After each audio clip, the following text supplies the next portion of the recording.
it'll be interesting, I think, to see some of the remarks that come out of the Arab leaders that are participating today and kind of getting a feel maybe for what their vision is of how the region should move forward. I'm not sure if we'll feel any direct pressure specifically on Hamas. It might actually be directed more toward Israel, but I think we'll get more of a defined consensus possibly from the Arab world at large with so many leaders on the speaking schedule today. By the way, notably not on the speakers list today, Gideon Sa'ar, the participating foreign minister for Israel. We'll hear from Qatar, we'll hear from Turkey, just about everybody in the region, but for whatever reason, not Israel. But that's beside the point at the moment here. We'll start to hear a little bit more about the donations that have been coming in, exactly what they'll be used for, some more about the humanitarian assistance and how that's functioning or not functioning, and some improvements that can be made going forward. Also, the UN representative, Tom Fletcher, the humanitarian chief, is not going to be here today. He's on another mission in Sudan, so no representation from the UN either today. We'll also get to hear a little bit more from Donald Trump and some of the principals like J.D. Vance, Marco Rubio et al., potentially on phase two and the progression, again, or lack thereof. Also, we'll hear more today about the International Stabilization Force, who is contributing, to what extent they are contributing. I asked a U.S. official yesterday, is there any sort of parameters that these contributing countries have given as to when they will start sending troops and whether they will put them in harm's way if a ceasefire really is not holding? And we're seeing that it's not to some extent.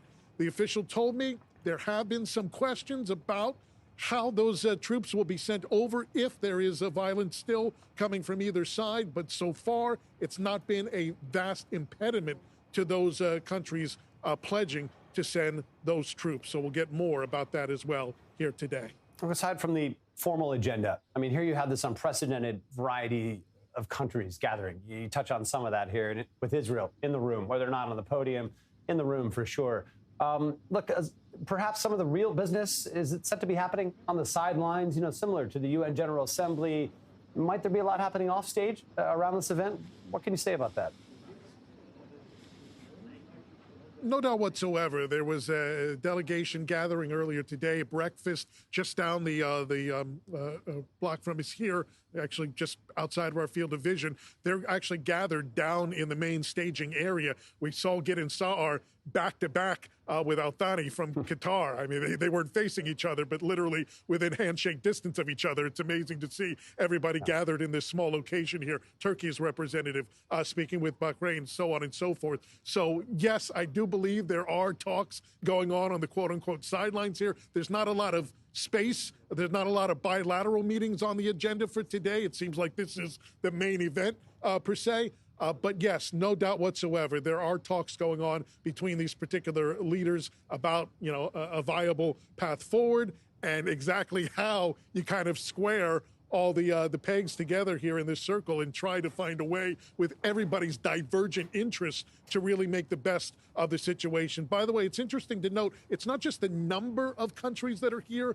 You got to take a look at who is sending who in terms of, are you sending a president or prime minister? Are you sending the deputy foreign minister? Are you sending an ambassador? That is as much of a message as whether you're sending any representation at all. And while there are a number of countries that are sending high-level representation, there are just as many countries sending a foreign minister down to a special envoy. And so that's also, you know, I think something that needs to be taken into account when you gauge how much support there is for this border peace going forward.